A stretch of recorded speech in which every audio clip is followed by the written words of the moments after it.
আমাদের পাড়ার এক ভদ্রলোক তার 25 বছরের পুরনো গাড়িটা বেচে দিয়েছেন, কিন্তু গাড়ি চালানোর অভ্যাস তার রয়েই গিয়েছে।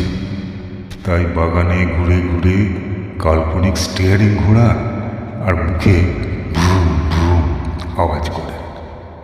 তার বাড়ির চাকরটা তাকে সেই কাল্পনিক গাড়ি পার্ক করতে সাহায্যও করে।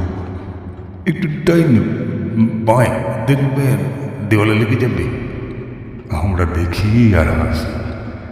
একদিন পাড়ার একজন চাকরকে ধরে জিজ্ঞেস করলেন, তোর মালিকটা তো পাগল, সাথে তুইও পাগল হলি, কিছু বলতে পারিস না?